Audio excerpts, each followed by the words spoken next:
Sige.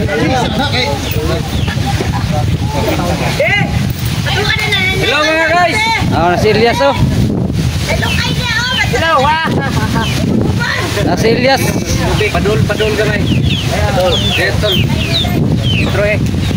Oh mga bay, may ikikwento ko sa inyo mga bay tungkol to sa dalawang magkaibigan ba.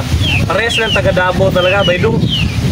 Ngayon bay, yung isa niyang kaibigan may pamilya siya, taga Davao din siya. Nag-abroad siya, pumunta siya ng Saudi lugar ba. Ngayon, siyempre ang kontrata doon tag 2 taon bago ka makauwi. O 2 taon ang kontrata. Mga ilang buwan lang nakalipas, di nila namalayan ba na malapit na pala yung matapos yung kontrata niya. Ngayon na. Ganito niya. Sabi niya sa kaibigan niya na pre, nga pala malapit na matapos yung kontrata ko, kailangan ko talaga magbakasyon, uwi talaga ako lang Davao dahil na-miss ko yung pamilya ko. Buti ka pa pre, sabi ng kaibigan din niyang lalaki, buti ka pa pre, makakauwi ka na. Ako, maiwan na ako dito dahil wala pa akong pamilya eh.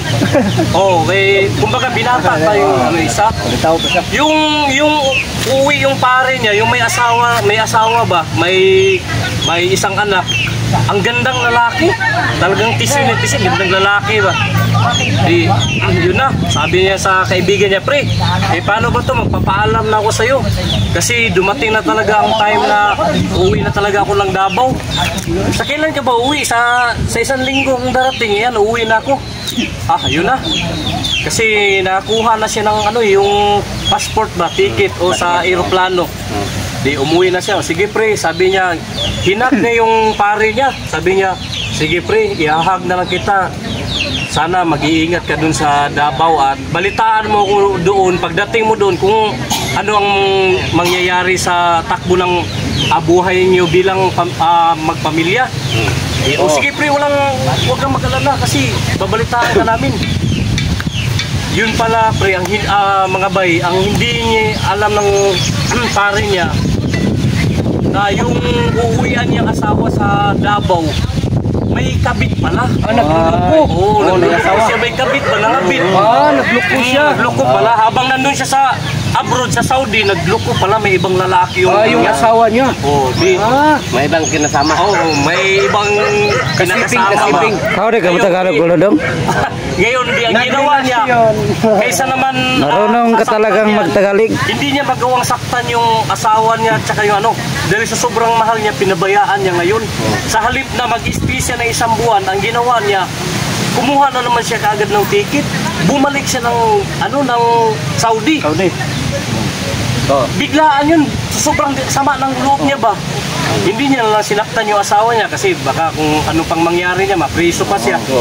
Bigla na lang siyang bumalik sa Saudi. Ang hindi rin alam ng pare niya sa Saudi, kasi wala pa sa kontrata, dapat 1 buwan kang, bigyan ka ng leave 1 buwan. Pag natapos yung kontrata mo, bago ka makabalik. 1 linggo, balik na siya. Nagulat yung pare niya, bakit siya nakabalik na 1 linggo lang? Ayun, kumatok na sa boarding house nila. Sabi ng pare, sino kaya to? Hating gabi na, 12 lang hating gabi. Sino kaya to kumakatok sa pintuan na to? Pagkatok niya ngayon, si pare niya, pre, bakit? Di ba umuwi ka ng Davao? Bakit nandito ka pa? Bakit nandito ka na ngayon? And iiyak yung pare niya kasi kaya ako bumalik ka agad kasi yung asawa ko, niluloko ako eh. May ibang kinakasama, may ibang lalaki pala. May kabit ba? Iyak siya ng iyak. Pero ginanyan yan, iyapos niya, huwag kang mag-alala pre. Nandito ako, handa akong dadamayan kita sa lahat ng problema mo. Kasi ang gandang lalaki talaga.